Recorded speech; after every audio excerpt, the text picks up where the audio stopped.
As we observe the final farewell for beloved security guard David Sejobe, his colleagues and family describe him as someone who was always cheerful, authentic, and left a mark on not only them, but everyone he came across.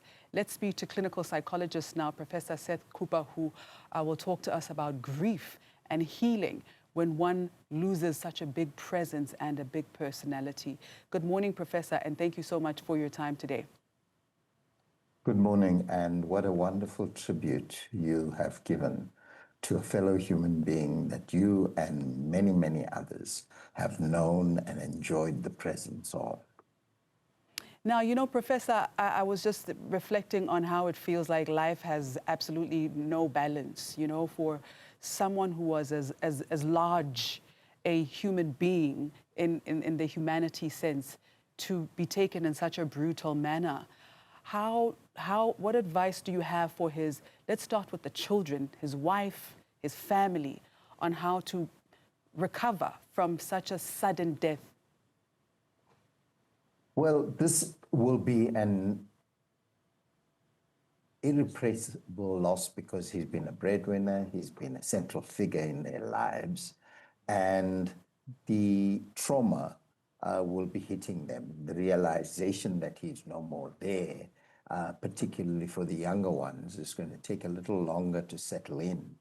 But the continued support from the employer and from those who knew him is very important to continue to retain that person in their minds, and received from so many people will lessen that grief. Time is a great healer, but support from those who knew him, retelling stories and other aspects of his life, because, you know, the life he led wasn't an easy one. It was a tough one, cycling so many kilometers daily to work and back. And then on those long shifts, missing him, because we have a system where persons like him have to work for 12 hours at a time. And they shared him with so many other people who have now, in many ways, expressed their loss, making them know that this was who the man was, will actually help to reduce that trauma. And the employer keeping close tabs on the sequelae so that there isn't a prolonged or worsening grief situation is going to be important. Then, of course, there's the economic side of it. And obviously, there will be steps taken to ensure that his family is secure. So all of that, that community outpouring from those who knew him, that they didn't know at all, will assist them to deal with this immense loss in their lives. Now, as you rightfully said, David's life was by no means easy. There are people who have far more than what he did, who struggle with depression and anxiety. Now, David greeted people at the multi-choice gates for nearly a decade. He checked IDs, he directed visitors, all with a smile on his face. And these seem like such small, ordinary acts, but the response to his passing has been overwhelming. Tributes from strangers and an entire city and the country is grieving. What does it mean to leave a mark? What was David actually doing in those daily interactions? Well, here was somebody who was friendly, open, and from the descriptions I've heard now, very clearly made a mark on so many people. It's very important for his family to know that, the tributes, to collate them and to keep them for the family to remember and use in those moments of deep and profound sadness, because it's going to affect them. That's critical. But also that here was somebody who wasn't overlooked. He didn't overlook anybody. is a mark of the humanity of this person, that he took pride in his work. He was able to deal with all the knocks that life gave him and still emerged with that vim and gusto and was able to continue that work. And in a society where so many of our people are without jobs and not in a position to provide for their families, this is a model example of somebody who, despite the odds, has made the impact he's made on so many people. So from the person who just came there to maybe deliver something, or from the celeb, from the important person who was somebody he had the pleasure of greeting and showing the way, that kind of commitment to his job. And it's not a high-paying job. It's a low-paying job, but he did it with all of his being. That's a lesson to all of us. That's a lesson to the country. It's a lesson to be able to treat people as decent fellow human beings. Absolutely. He retained his dignity. He retained his dignity, and so should the rest of us. And you're flighting this over time and keeping records of this and a ceremonial handing to the family, not merely at his funeral, but at another occasion where the whole of the establishment shows you mattered to us and to the family, that your dad, your brother, your sister, your partner was somebody in our lives, and he will remain so. It will be deeply etched, and it's on celluloid now. So it's an example to other people. Here was somebody who did something that most of us just take for granted. We just there, sometimes we hardly nod at them, we don't acknowledge them, but he was not invisible. He did not make anybody else invisible, and he was a good fellow human being.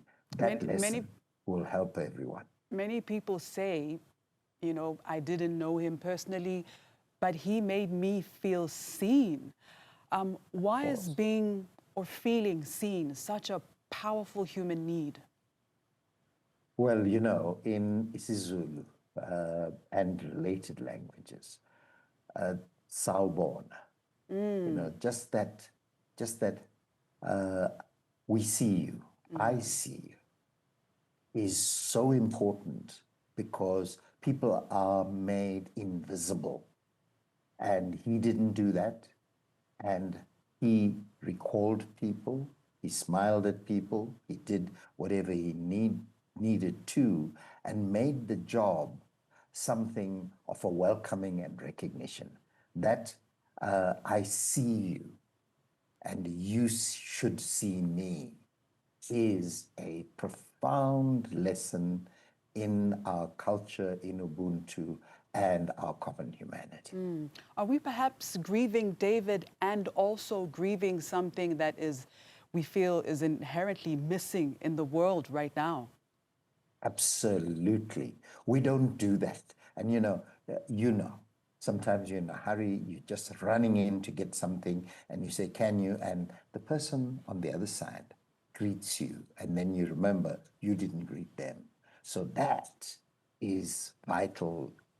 David did that to everyone all the time. And us remembering that in the haste and rush of life, or sometimes in the just sadness that we experience, or the other problems we have. Here was somebody who recognized fellow human beings, acknowledged them fully, and it's a lesson all of us, the highest to the lowest, we can learn from. And there's that quote by Maya Angelou that people will forget what you said, but people will never forget how you made them feel. Now, David seemed to understand this intrinsically. And so from a clinical psychology perspective, why is how we make others feel so powerful and so lasting? Because it in turn impacts us It doesn't denude us of our humanity. It doesn't make us into an object, a thing. It means a full human being. And heaven knows, in this country, we have reified, made into objects, other people who we just take for granted. Here was somebody who did what he did with his all, and recognizing that is vitally important.